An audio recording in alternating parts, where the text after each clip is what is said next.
welcome to the Super Six podcast. We are live.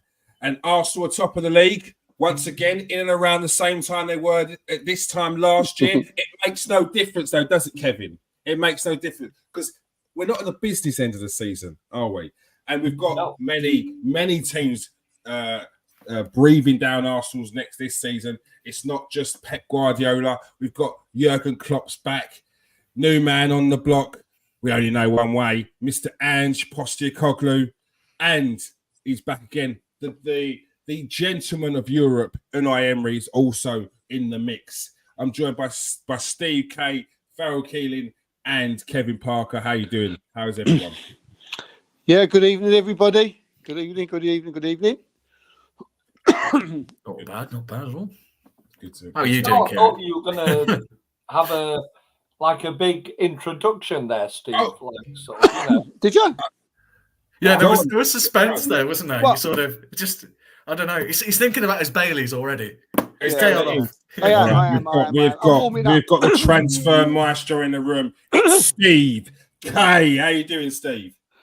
I'm great, thanks, mate. I'm on top of the world because we're on top of the league. What can I say? Again. Cuts.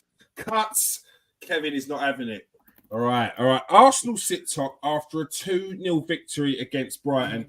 Steve, what was your feeling after that victory against Brighton? A lot of plaudits are coming for Arsenal after that victory, saying that they dealt with Brighton in a way that many people haven't seen recently. Arsenal looking like they're starting to hit third and fourth gear, maybe. Yeah, I mean, it was very impressive, wasn't it? I mean, we've said a lot this season that Arsenal haven't really got going yet. We're similar to City last season. It's we started to play in a different way, a different style. We brought new players in, and look, we started slow by sort of Arsenal standards, if you like, from going by last season. But recently, over the last few games, I think we really are starting to click into gear. And we're probably in about third gear at the minute, third and a half, fourth. It's just about to slip into fourth. But I mean, Brighton. Look, they're a very good side, and I watched the game, and let's face it, we absolutely battered them, and it should have been 4-5-0 easily. And to be fair, I can't say that too much about Arsenal this season. We've sort of struggled, to get a 1 and a 2-0 win. Yes, we look, very tough at the back. We look very hard to beat. We look a lot stronger, but we haven't been as fluid up front. But recently, that fluidity is starting to come back. It was certainly starting to come back against Brighton, and I just don't think they could live with us. And long may it continue. And look, I mean, we've spoken a lot on Arsenal shows this season so far, but oh my word, Declan Rice, that was the most complete midfield performance I've seen from a central midfield player from an Arsenal's point of view for many years. I knew he was going to be good when he come. We see him at West Ham, but I've watched football for a long time now, and seriously, he could be anything. He could be. I think. Look, there was the arguments this morning, like at the beginning of the season. We had no things for Rodri. I mean, but I mean overall this season, I think even Kevin would admit that he is the best. He is the Kevin can have Kevin. He's been in there long enough. You've forgotten who Kevin is. No. I'm not. This season, because Man City ain't really got going yet for me. Not at all. There's a long way to go, but I struggle to think of not only in the Premier League. I struggle to think of a central midfield player better than Declan Rice. If you watch him every week, he's an 8 out of 10 when he walks on the pitch, even before he's kicked the ball. He's going to perform, and he made literally Brighton look stupid. the weekend. But then again, he's done that every single game this season, just no let off. He's been outstanding. If there was a sort of a fault that I could bring up, out of the game on the weekend, I think like we could have scored more. Some of our finishing was a little bit off, which makes you think, do we need another striker in the window? Some of our shooting was a bit pad a puff. Our approach play was fantastic. And look, with Liverpool on the horizon, the weekend, and Messrs Diaz and Messrs Salah, the right and the left back of Arsenal worry me. I didn't think they had a good game at all, especially Ben White the weekend. And I'm not scared about going to Anfield, hence because of the way we're playing at the moment. But that puts the willies up to me a little bit. With the faults of Salah running at Zinchenko, because we haven't got Tommy Asu, he was certainly playing that game, and Ben White looks off it at the moment, so that worries me. But look, we're looking good. We're looking good. Yeah, Kevin, City stuttered a little bit at the weekend with a last ditch goal from Crystal Palace, but you've been in this situation before. Many people, no one ever writes off City, but they kind of talk up every other team until it starts to get to the business end of the season, and City turn the switch and it's just non-stop. There's no worries from you now. You're still in and amongst it, still about it. You still feel confident for this title race? Yeah, listen, I think, we've won one game in the last 6 Premier League games. And we're 5 points off the top of the league. So we're currently in Saudi Arabia for the Club World Cup, which I know as an Arsenal fan, Steve, you're not sure what that is about. A friendly tournament I had. But we're cheered about it. Listen, all I'm sure is we're 5 points in front at the moment, mate, and that's all that matters. So. Yeah, I remember, Steve, when the last time we spoke, maybe you were 8 points clear with like 6 games to go. So yeah, that was when you was a good side, though, Kev. That wasn't this year. Listen, no De Bruyne. Listen, seriously, no De Bruyne, no Haaland, no Doku. Yeah.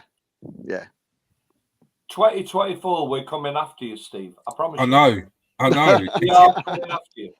I promise you. I'm so relaxed about it. Enjoy the ride. Enjoy the ride. We will. Farrell, frustrating day yesterday. A lot of Liverpool fans, not you. There was a lot of Liverpool fans talking up the games, 5, 6, 7s, and 8s. Ended up 0-0. A frustrating game.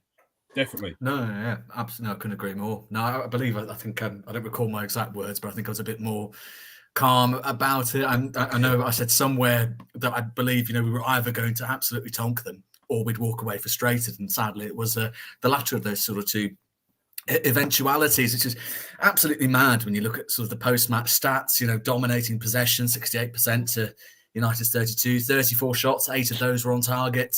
We had 12 corners and somehow didn't make use of a single one, even though Virgil had a free header. Absolutely frustrating game. I think Neil Jones sort of put it best in his sort of post-match analysis. We were sort of saying, everyone's going to say Liverpool were awful, but, ultimately Liverpool weren't awful. They just weren't decisive enough. There were so many sort of sloppy balls. The last sort of 15, 20 minutes, it just looked like we didn't even have a clue. Like we were sort of just aimlessly chucking sort of long balls into the box.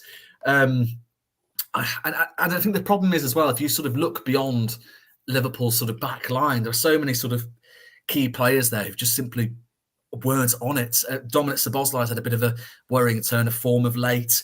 Ryan Gravenberch was actually our best player probably prior to his injury.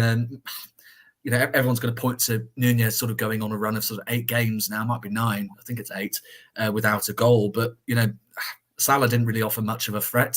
I'd say Luis Diaz was probably our most sort of threatening player in our forward line at that point. It was just disappointing. Ultimately, I think we can't. I think the temptation. I know Virgil sort of spoke after the game and sort of said, "Oh, United came with a plan, and the plan wasn't to win at Anfield." But I mean, can you really blame United? I don't think if I was Ten Hag, I would have come trying to play an open game against Liverpool. It would have been absolutely suicidal. So they've gone away with a point that they'll be very, very happy with. We've come away with a point we'll be quite disappointed with, unfortunately, in the context of the title race. But as Kev sort of rightly pointed out, it's a long game, isn't it? The season. So we'll just have to see what's. I mean, ultimately, listen, and this has been pretty much my point of view of it in recent weeks. I very much expect City to come out guns blazing in 2024. I expect them to improve. On that basis, why can't Liverpool also improve? I agree. Do you feel like you need to go into the transfer markets for that improvement to happen, or do you think you've got the squad to at least be in amongst it to the end of the season? I wouldn't be opposed to us dipping in the market, but again, I know we spoke about this last week. It has to be for the right player. I'd be really keen on us seeing us bolster sort of the back line with some sort of with a young player. Would have to be a young sort of left-sided centre-back. Could be an argument as well for a right-sided centre-back following Joel Matip's season-ending injury. I know we talked a lot again last week about the holding midfield role, but unless it is a player who offers more than Alexis McAllister, so his absolute calmness on the ball, his brilliance on the half turn, and offers a lot more than that. I just can't see us bringing in anyone in without spending a ludicrous amount of money. I just don't think the pool of available players is particularly. I don't know. Again, we're talking about McAllister, a World Cup winner himself. Okay, we can say the 6 isn't his natural position, but he's played there a lot for Brighton.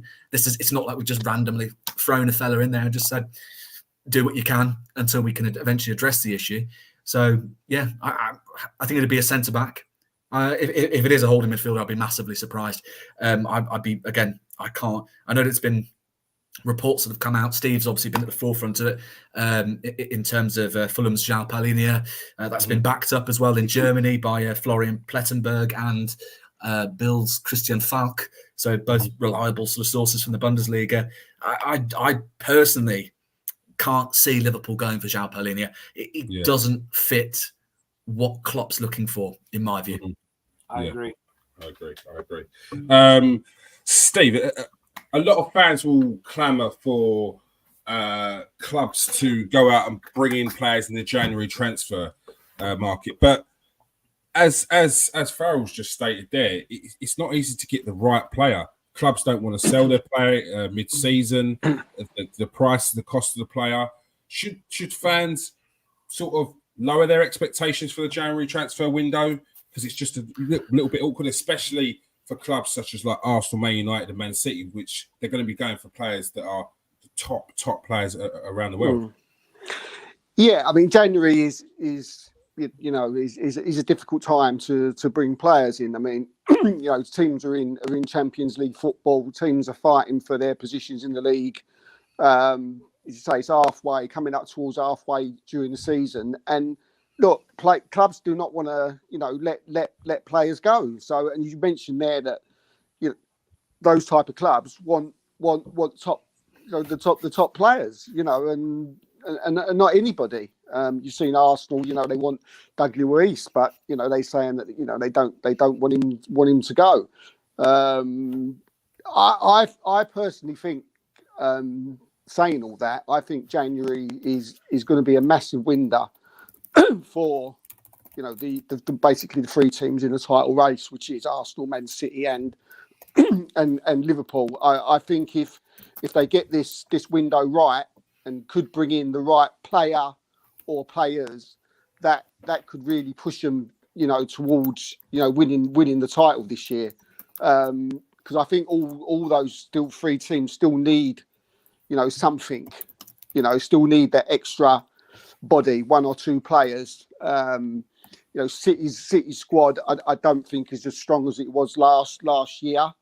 I still think they probably need someone to cover for Rodri when he's injured. maybe another midfield another midfield player as well. So I think Pep's. I mean, Kevin will tell me if I'm wrong, but I'm pretty sure that he's not 100% satisfied with the numbers in his squad.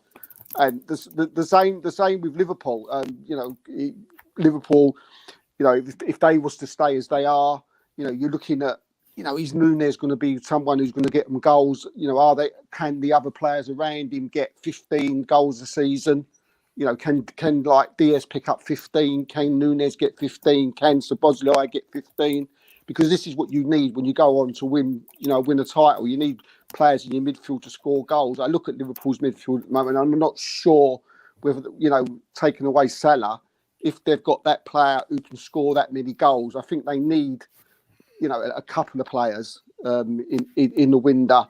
And if they got that, they certainly could go and push on to the title.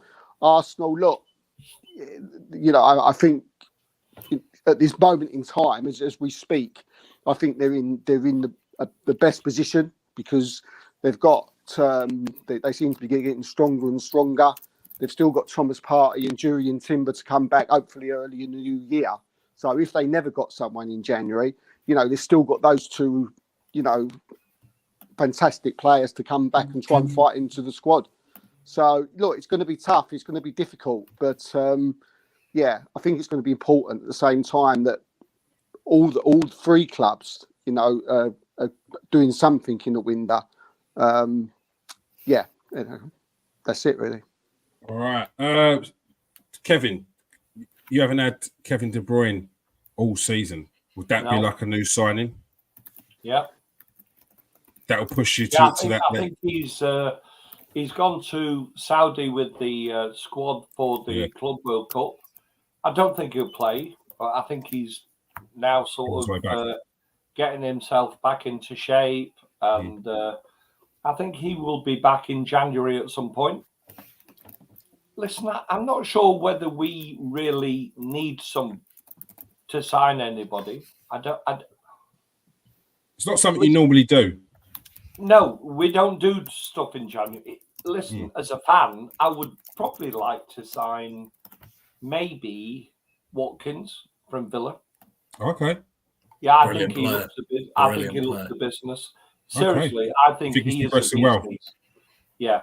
But whether he would sign, I think he'd probably look at us and think, well, we've got Haaland. How can he get in the team? But I think strikers are very confident. He would think, yeah, actually, I'll go to City. I'm going to force myself into that team. But he's going to cost 100 million. Seriously. Yeah. Especially if City come knocking.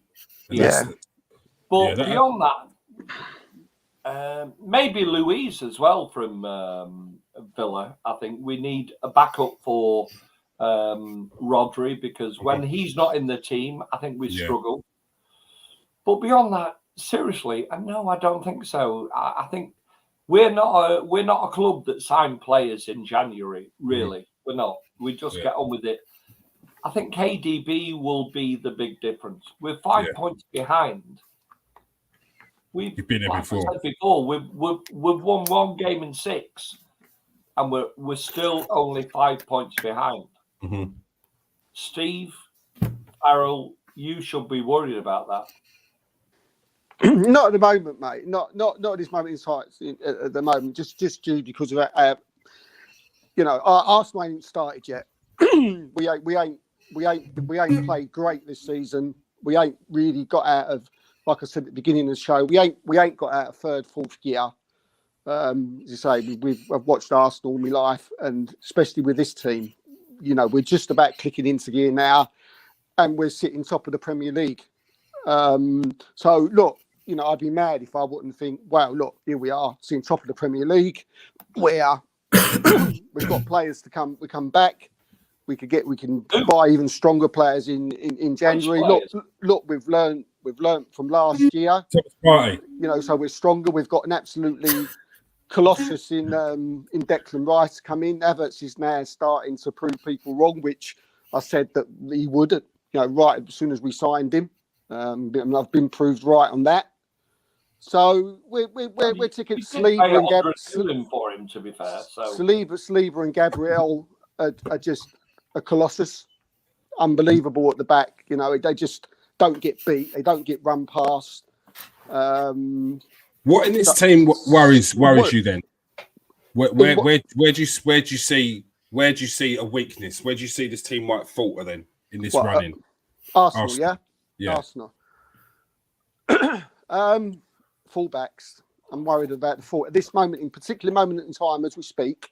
You know, in a few weeks' time, I might, be worried about a certain other position if we get an injury or something. At this specific moment in time, I'm worried defensively about Zinchenko, and I'm worried defensively about Ben White.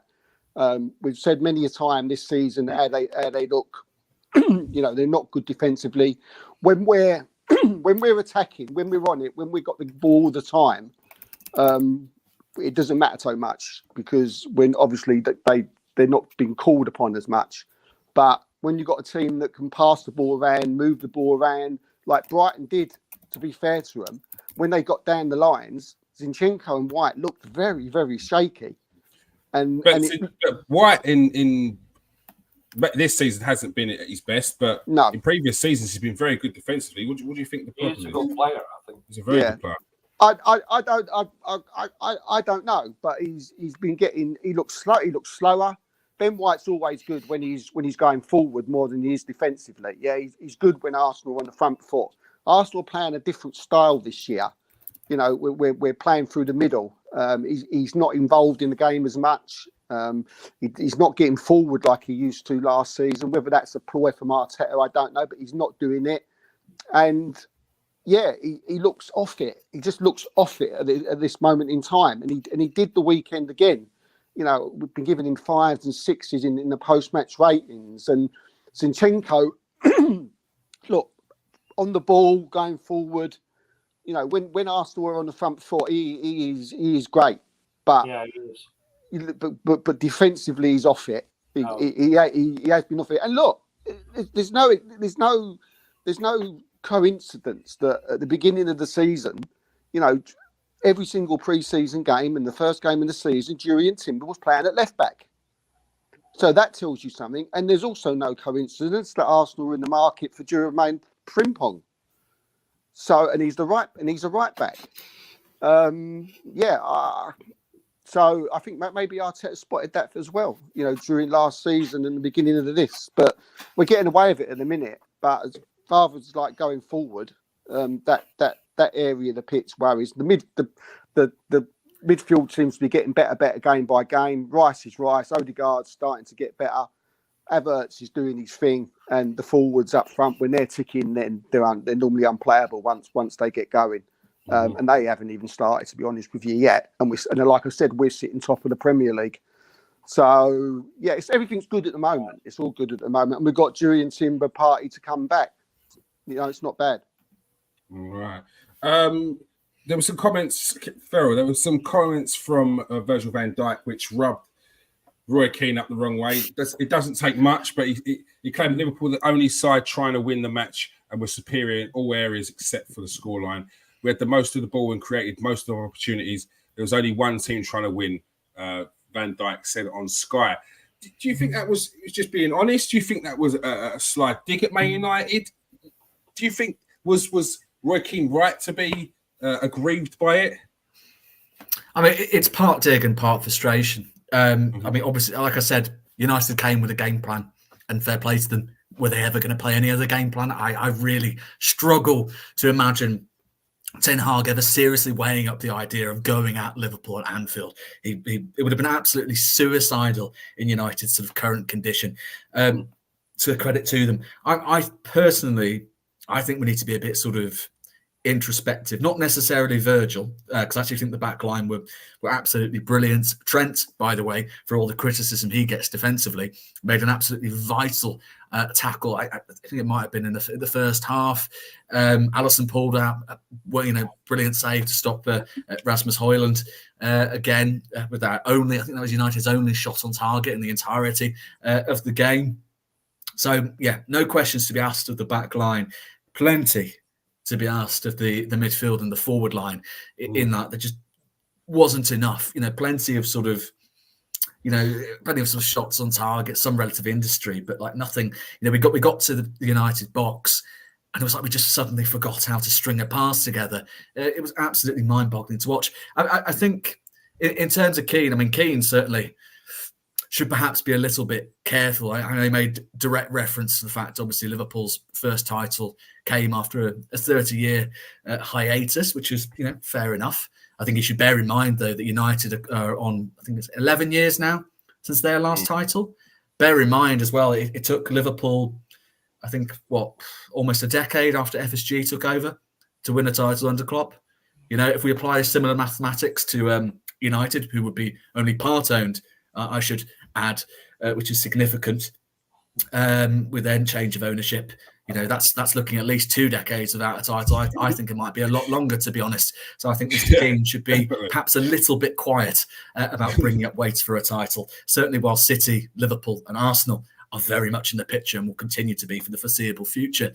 I think, I don't know, I think it's one of those. It's a similar but not sort of perfectly similar sort of situation to sort of Kevin Manchester City, in that I do expect Liverpool to figure things out coming into 2024. I think by and large we've got a lot of the pieces of the puzzle. My main concerns would be sort of if someone gets injured, so just more depth rather than sort of absolutely needing to bring in sort of a stellar signing in January to kind of we could really do almost someone of the caliber, a Luis Diaz-esque sort of signing, as we made sort of 2 Januaries ago, to kind of give us that extra enthusiasm, that extra edge when we were going for our sort of quadruple charge. I don't think any other sort of major surgery is required. We've got the pieces. We just need players like Szoboszlai to find some form. We need Nunez to start producing the goals again. Luis Diaz has been kind of off of it for a while, but he's obviously had a very traumatic personal situation to deal with his father's kidnapping. So I'm more than willing to cut him some slack in that regard. We just need to see improvements. We've got the pieces. Yeah, no, very, very true. Kevin, Pep Guardiola insists that Aston Villa are also in the title race. Do you feel like they've got the squad to take it to the end, or they're just going to be in amongst it now? Listen, I quite like Aston Villa. They're fresh. They're sort of a little bit like Leicester were a few seasons ago, but I'm not sure they've got what it takes to win the title. Seriously. I think, sorry, Steve, I love you to bits, but I think this season, I think our main competitors for the title are Liverpool. I do think Liverpool have got something about them this season. I do. I think they've got the mentality that I think their squad is just about right. If they can keep players fit, Liverpool, I think they will challenge. I think, it sounds a bit crazy, but for me, the weakness for Arsenal is Arteta. Okay. Go on. Elaborate. No, I think he's a great coach. I think he's a great coach, but he gets too emotional. He gets too excited. I think that does have an impact on the team, on the pitch, I think. And do you think that's something that he's learning, or are you not seeing any changes from when he's first come in? He doesn't learn from it. Right. That's the problem, Kieran. I don't think he learns from it. I think, last season, I sort of understood what Arteta was about, sort of his enthusiasm, his ambition, his feeling for Arsenal. I sort of got that. But this season, he's no different. He was booked again on Saturday, wasn't it? Was that Saturday? Or was that the week before? Sunday. Sorry, Sunday. He was booked again on Sunday. Was that for stepping out the technical area? Yeah. That was harsh, though. It is harsh, but it is harsh, by the way. I agree with that. It's a bit harsh. But I think I think the players get a little bit overexcited about it. I think, when they won at Luton, they celebrated more than when we won the Champions League in Istanbul. What does that tell you? Don't say much about your. But it was a 97th minute. It's a 97th minute. It's a 97th minute. You won at Luton. What? You won at Luton. But it's a 97th minute. It's a 97th minute. No, I understand the fans celebrating that. Come on. Okay. Come on. Okay. You understand the fans. Seriously, I think this season, Liverpool are our biggest threat. They are. All right. I'm not sure whether we can win the league this season. I'm not sure. Seriously. And if we don't, I think Liverpool will. I think the thing is with Liverpool, though, and certainly by my own admission, I'm sure many Liverpool fans would agree, we're a lot further ahead this season than we expected to be after completely ripping out the plumbing in midfield. I was very much sort of expecting get back into the top four, consolidate a place there, build on that for the season after. It's just transpired because even we've not been sort of decisive enough in sort of recent games. We've ridden what gives me hope certainly this season is that we have ridden our luck. At this sort of decisive point, and we've got we've won. You can sort of get beyond that. I think that's the point. I think you've sort of ridden your luck. I think that Klopp knows what's happening there. I think he sort of looks at that team and thinks, we really have a chance. Seriously. Do you think the experience of Klopp is gonna pay off in the end then, Kevin? Yeah. Okay. And that's the difference, I think, between... Listen, I like Arteta. I like him. He was. We might as well give up now and just let Liverpool, Man City win the league every year because they've got the experience and their manager's got the experience. That's not what it's about. That's not what I'm saying. I just think that when it comes to winning the league, it's a little bit about having that experience. And I think that Klopp has won it before. He's won the league. He's won the Champions League. He's won the whole thing. I think Arteta I think he's sort of too emotional about it. Seriously. All right, Steve, we're going to go to comments that Mourinho made, which actually ties in with this. So he went on to say, when he was asked about title contenders, do you think he's going to win the Premier League, boss?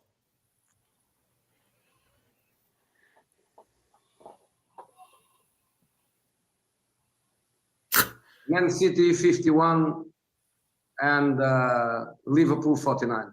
There you go. Nah. Oh, Jesus Christ. Sorry. Scathing words there. My pal Jose. Former Chelsea and Tottenham boss. Surprise. Jose Mourinho, Steve. He says, like Kevin, Liverpool and Manchester City. You say Arsenal are your favourites. What's your thoughts on Mourinho's comments? Do you think he's just being salty there, or do you think he's thinking in the way that Klopp's been there, he's got the experience, Pep's been there, he's got the experience? Well, it's like I said, might as well give up, mightn't we? There's no point going. Well, you're going to win it eventually. Well, exactly. Well, someone's got to win it, isn't it? Otherwise, so as long as Pep and Klopp's there, we might as well not even bother. We might as well not even play because they're going to win the league because they've got the experience. It's absolute nonsense. Seriously, look, Man City are going to be there, Liverpool's going to be there, Arsenal's going to be there. They're going to be fighting it out. Through the season, teams are going to win games. Teams are going to lose games. But look, I mean, I try and take my Arsenal out off the head and look at it from from a non-biased point of view. Really. I mean, I absolutely, seriously, I can't see how at this moment in time Manchester City and Liverpool think that they would, you know, can just say Arsenal, you know, Arteta's not, he's there. Arsenal, no, they're just going to fold.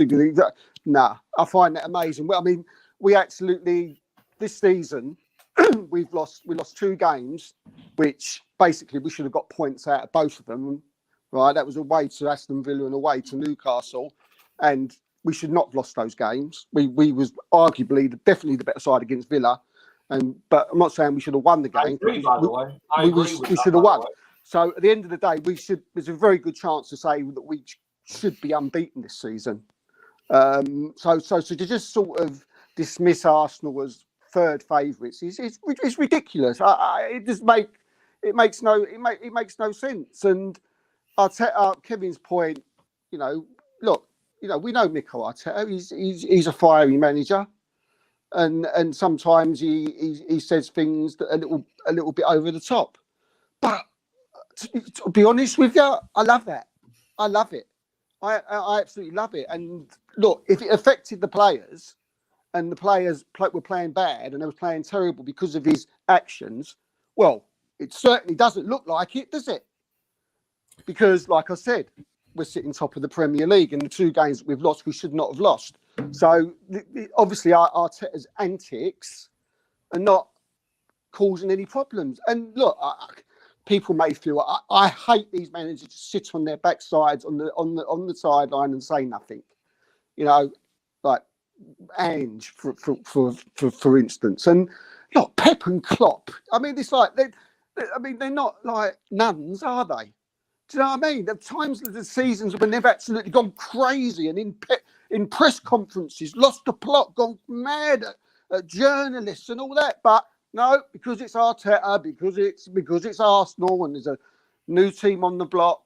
Let's all get out. It's, you know, there's the celebrations. I mean, ain't there enough terrible things going on in the world at the moment that, you know, young men can't celebrate a win against Luton? Just like Rob Edwards said. Do you know what I mean? He was asked, well, what did you think of Arteta and Arsenal? The way Arteta celebrated against you, you know, trying to get a dig out of him, trying to get a reaction. Rob Edwards, brilliant. He said, I would have been crowd surfing if that was me.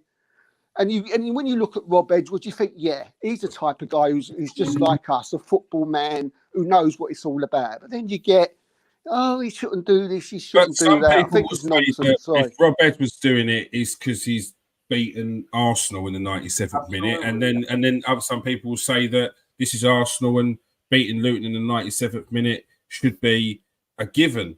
It should, yeah, you want to celebrate, but is it too much? But what's wrong with celebrating in the last minute? It's not like if they scored a goal in the 30th minute, right, and we're going crazy. It's the 97th minute, for God's sake. They've just won 3 points. You know, it took them right up to the level 1 points to the top of the table again. There's a great camaraderie going on they love each other. They get on. You know, you could see it. You know, the way that training ground and that dressing room must be unreal to be part of. You know, you see the love they've got, the players they've got, the way they get on, and you want people just to go, yeah, we won. I seriously, I don't get it. I don't get it. Sorry. Well, we've seen that Mikel Arteta got suspended for that game, for the following game, because of the over celebrating the Luton game. We've seen that comments from previous managers have also gone a lot of criticism. Peter Walton's comments on the Turkish referee being attacked last week. He said every governing body needs to come out immediately and condemn these actions. Officials need to be supported at a time like this. Walton wrote in the Times. I mean, that's going over the top. Then maybe the likes of Jurgen Klopp and Mikel Arteta will think twice the next time they rush to harangue and official the question the impartiality of the game and incite pylons. So he's basically claiming that Klopp's comments and Arteta's comments has incited violence, which he said went on to say in another country could happen in the Premier League. That's nonsense. Farrell, It's a bit of a reach, though, wasn't it? It's a massive reach. Look. Listen, I'm all for. I completely agree with the sentiment of no one should be punching a referee. Nobody should be punching an official. I might add nobody should be punching a player, but you might have to repeat that again louder for Konstantin Hazikis, who was Paul Tierney's assistant and elbowed Robertson in the head. But, hey, one rule for some, one rule for another, eh? I think it's absolute bloody nonsense. It's never just forget that, will you, mate? it's just ridiculous. I just think that the point about referees has never been about compromising their physical integrity. It's about questioning their professional ability. We're not talking about some tin pot league over in the Middle East. We're talking about the Premier League. It's a thing a lot of us are rightly very proud of, because we're talking the highest standard of football in the globe. It's, oh my God, I can't even. I hate to bang on about it, but we go back to the Liverpool Tottenham game where Luis Diaz had a correct goal that was disallowed through incompetence on the technicians at Stockley Park. And it's not just been Liverpool. We've seen dodgy calls. I've absolutely no doubt it's the same has happened with Arsenal, with Manchester City, with Tottenham. We see it, and it's not just the annoyance for me is almost that we've had these sort of isolated incidents, and managers have come out. I mean, ideally, what everyone needs to do was sort of come out at the same time and say, "Look, yeah, we've all got a point here. We all believe the standard has dropped below an acceptable level." What we've had, unfortunately, is some managers come out at one time and say, "Referees, the standard is questionable. We need to look into this." And other managers have gone, "Oh, no, we need to back the referees in." And when it happens to them, it's like, "Oh, referees are." Everyone needs to come out at the same time and go, "There's a problem here. We all need to get behind each other and question and push to raise the standard of officiating." So it's absolute nonsense. It's not like Klopp and Arteta and Guardiola are in the press conferences going, "Right, let's incite a riot against these officials. Everyone grab your glass bottles and your pitchforks and let's go and hang a few officials." It's absolutely ludicrous. It's absolutely ludicrous. If a footballer is performing poorly, we question the standards. If a manager is performing poorly, we question the standards. Why is it? There's this, you get to referees, you get to officials, and suddenly everyone's very careful about their words. Everyone's very conscious of not appearing like you're wanting to incite violence and aggression against it. No one wants to see a referee being punched over in Turkey. I do.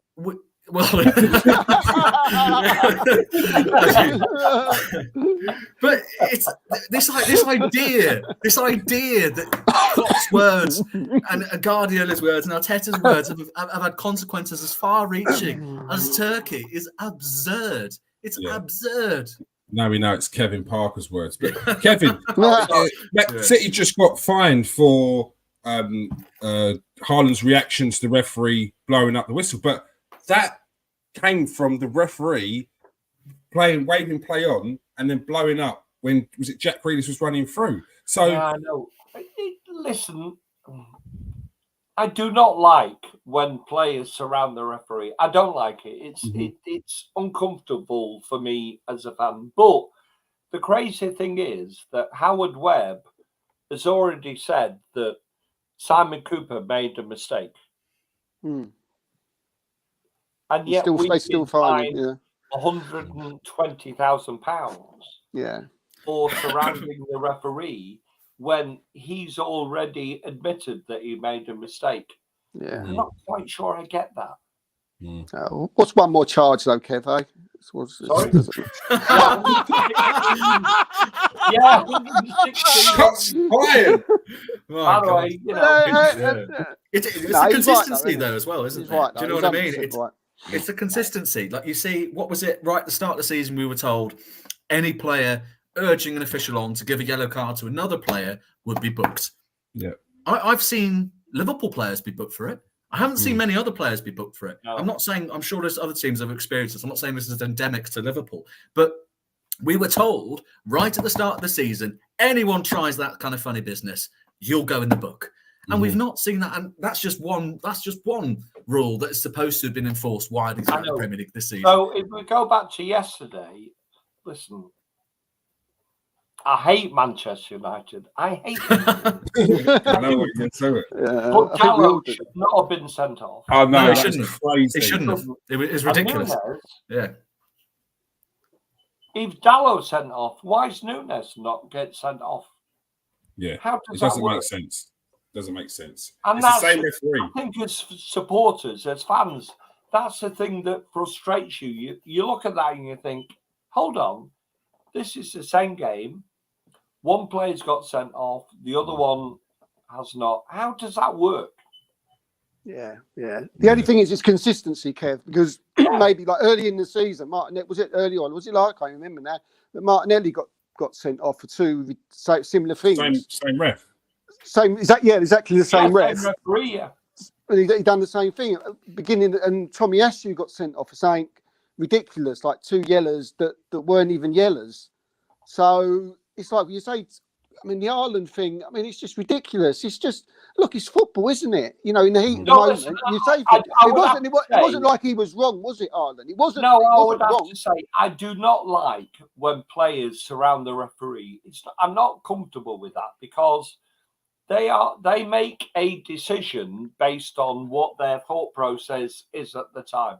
So I don't like, seriously, I do not like it when any players surround the referee. So if we've been fined for that, I'm sort of okay with that. But the fact is that Howard Webb has come out and said that Simon Cooper said he made a mistake. Nothing happened to him, though, did it? Nothing happened to Simon Cooper, did it? No. Was his line of sight not obstructed? What probably should have happened is probably the Premier League or the FA probably should have said, in normal circumstances, we're going to fine Man City 120 grand, but actually, we're going to suspend it because the referee made a mistake. Yeah, I agree. Yeah. But I would have to be honest. I do not like when players surround the referee because they're just fans. They're just. He made an honest mistake, but it was a mistake. So it was a whopper though, wasn't it? Why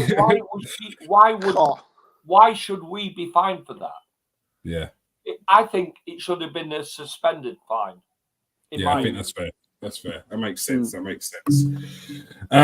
Champions League draw happened today. Manchester City drew Copenhagen. I'll go and make a coffee, shall I? This is not done on purpose. Europa League draws next. Don't worry. Copenhagen away from home in the first leg, and Arsenal have got FC Porto. We'll go to you first, Steve. Steve, what's your thoughts on the draw for Arsenal? Yeah, I mean, we can't complain about that, can we? Porto, they were probably, one of the teams that, you were sort of like hoping would come out the hat. Look, it's not going to be easy. Porto is a very difficult place to go. It's, it's a very, very hostile atmosphere. Sorry, mate? Give over. That's a great call for Arsenal. We're not there yet. Come on. No, we're not. Great draw for Arsenal. It's a very good draw for Arsenal. That's not the team who got knocked out by Sporting Lisbon, Olympiacos, Atletico Madrid. They're a decent team. That's a great draw for Arsenal. In the Europa League. It's a very good draw. Look, the away legs. No away legs going to be easy in the last 16.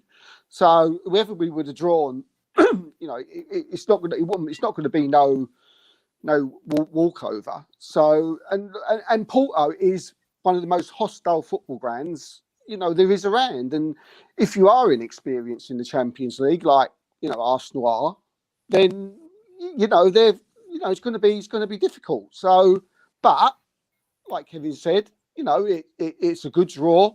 It's a great draw. You would hope that we'd get something over there if we go and get a draw.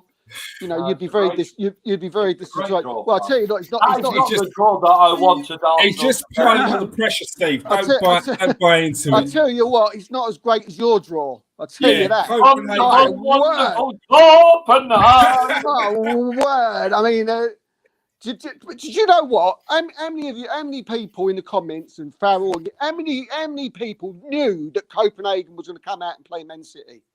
We all knew it. We knew it. I remember when we got Real Madrid. We It was the season 4 last, and we got Real Madrid straight out on the We're the knockouts. Champions League holders, so Arsenal have had Bayern Munich twice, Barcelona. We've had some rough draws, so it's nice to have. Have you ever been to Porto, Kev? yes. Unfortunately, it's a hostile ground to go. Unfortunately, we got beaten in the Champions League final in Porto by Chelsea. Yeah, but you wouldn't have seen the Porto fans. But you wouldn't have seen the fans. I'm just saying, like home fans, that they're pretty. You know, it's going to be a difficult place. You know, for Arsenal to if we come away with something. You know, Look at that header down there. Triple winners plus one. Come on. Was that the last treble you won, Kev? Was when you got beat by Newcastle, beat by Wolves, and beat by Arsenal. That's the only treble. That's your latest treble.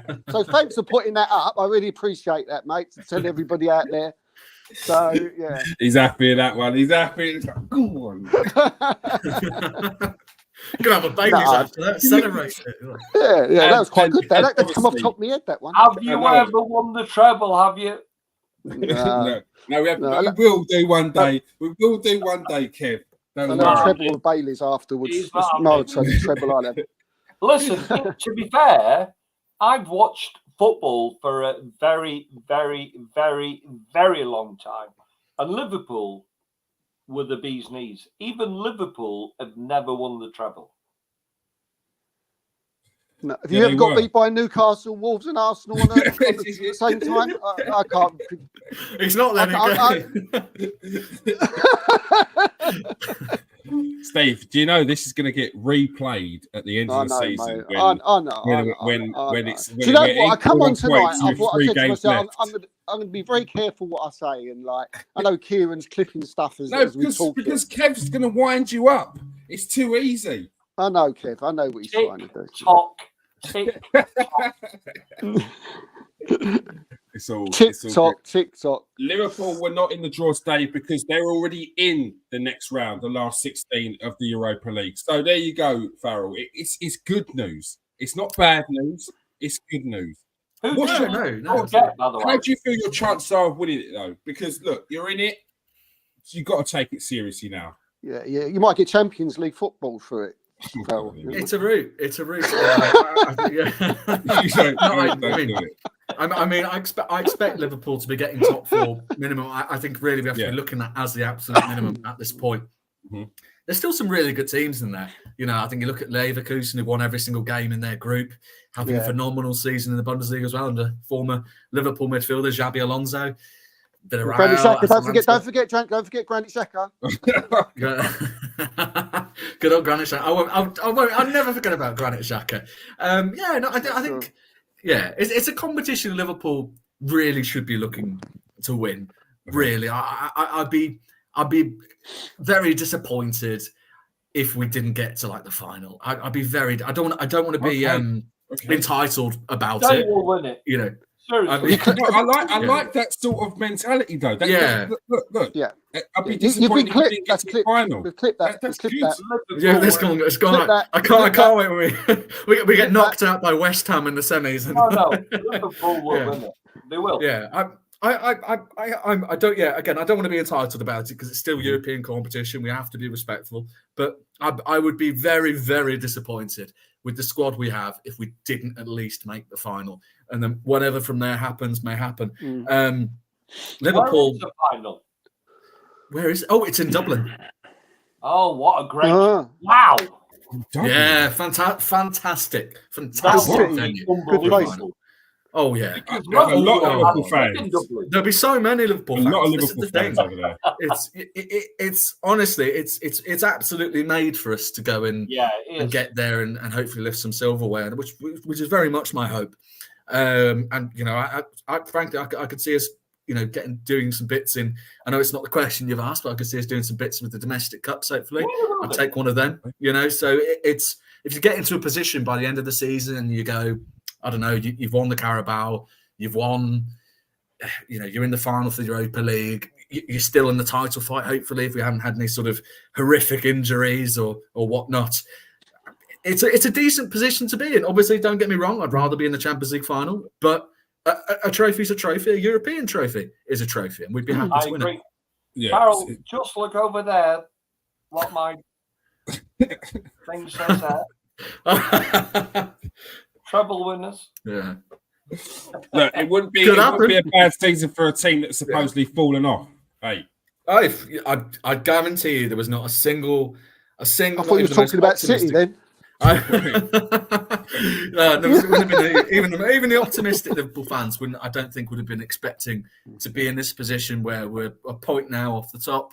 We've got the game against Arsenal, so we could be, hitting that Christmas time top of the table, which is, a decent position, as we all know, to be in historically. So bring it on. Bring it on. I'm looking forward to it. Here's a question before we go. Who will be top at Christmas? Liverpool have got Arsenal, obviously, in their next game coming up. And then the following game, they've got... Who have they got? They've got Newcastle. Tough game. Arsenal have got, obviously, Liverpool, and they play West Ham next. Manchester City are still there and thereabouts. Sheffield United. No, we've got the Club World Cup. Oh, yes, you've got the Club World Cup. There you go. Yeah. Well, they're taking a break, so it's only between us. Who will be top at Christmas, Farrell? Arsenal, Aston Villa, or Liverpool? Imagine if I said Villa now. I'm gonna be optimistic, and I'm gonna say Liverpool. I think after that sort of diabolical performance we put, I don't think it was that bad, to be fair, against United. I'm expecting, Klopp's gonna have had a few words with the gents. You think it would have a wake-up call? Oh, I'm expecting it would have been a wake-up call. You can see it even with Virgil's sort of comments, frustrated or not, arrogant in Roy Keane's words. I think there will be a reaction. That could be massive for Liverpool. I think we'll be really G'd up for it. Hopefully, get a win against West Ham in the quarterfinals of the Carabao Cup. Yeah. Go over to host Arsenal at Anfield, and then hopefully, top at Christmas ahead of Burnley. All right, Steve. Sorry, lads. No, I know what Steve's going to say, but I just want to see how he's going to break it down. Yeah. Steve, who's going to be top at Christmas? Who's going to be top of Christmas? Look, I mean, if Liverpool play like the way they did against Manchester United, Arsenal will be top of Christmas. I don't think Liverpool will. I think the Man United game said more about Man United than where they are than where Liverpool are. To be quite honest with you, I think Man United just went there, and prayed, and just hoped for a draw. Liverpool weren't on it, but they did their best to try and win the game. Manchester United just, for a club their size, it was pretty dire to see them, play the way they did. But look, who's me top of Christmas? Well, I think it could be a draw. I think it could be a draw between Arsenal and Liverpool. As I say, I can't see them playing like the way they did against Man United. So, with that said, that probably means that Aston Villa will be top at Christmas. Right. They're beating Sheffield United. Mm-hmm. So if Arsenal, you never know though. You never know. It's not the same Sheffield United. They their own. They gave Liverpool a game. It's not the same side. But you've got to fancy Sheffield. Aston Villa beat Sheffield United. No, absolutely. So they'll get free. So they'll be by the time Arsenal and Liverpool play. I've assumed. Yeah, that's Friday, though, isn't it? That's Friday. I'm talking about by New Year's Day. Yeah, I still think they would be top because I think if we draw, Villa would be top if they won. Is that right? Okay. So Arsenal will beat Liverpool. That's Anfield. That's Anfield, eh? Yeah. Phineas Fogg just to get back to the Arsenal. We've put Man City to the sword this year already. Why not Liverpool? All right, Like Kevin. Kevin, are you winning this World Cup? No, actually, You are one. yeah. You So, are two on Reds things. next. Two things. I think we will win the Club World Cup, Yep. which will be our 5th trophy this calendar year. Five. What's that trophy look like, Kev? That one? Who? I don't know. But I could say, to be fair, Steve, I could say, what does the Champions League? Oh, God, I knew you was But I going to won't go say there. that. I knew you was going to go there. I won't say Nah. that. You're Because too kind. You're too kind No, to say actually, that. I do actually think. Yeah. I can tell you what 6 look like. I think Oh, that here we Arsenal will Oh, win. here we go. Here Oh, we no. go. It's ain't for me. Fair to me. Yeah. I think Arsenal will win at Anfield. All right. I do. Hmm. I think Arsenal were great at Villa. They should have won that game. I think they were the better team. I think away from home, I think they have this swagger, this arrogance about them, which I sort of quite like, actually. So I think that Arsenal will be top of the league at Christmas. But nobody wins a league at Christmas. Christmas. No, There you go. no, Yeah, I no. know. We'll leave it there, Kev. We'll leave it there because I don't think you're going to say a nicer thing about Arsenal. So we'll leave it there. No, that was I do think Arsenal will win at Anfield. I do. I listen. Frustrating to say. There's something about them I quite like. Yeah, it's their manager because you want him after pet leaves. No, as a team, I do quite listen. You guys are quite nice, but I think the fans are a little bit. Yeah, mate. As a team, a neutral, I quite like watching Arsenal. I do, seriously. I think they've got a swagger about them. I think the football is very good. I do think at the end of the season it's going to be us or Liverpool, but I do think that Arsenal will win at Anfield next week. all right. We will leave it there. Thank you for everyone who's been involved tonight. Thank you for joining us, Steve. Thank you for joining us, Farrell, and thank you for joining us, Kevin. Cheers, boys. Yeah, it's been really good tonight. Really good. Very good Pleasure. tonight. Comment section. Thank you very much who's joined us tonight. If you are new to the show, press that like and subscribe button.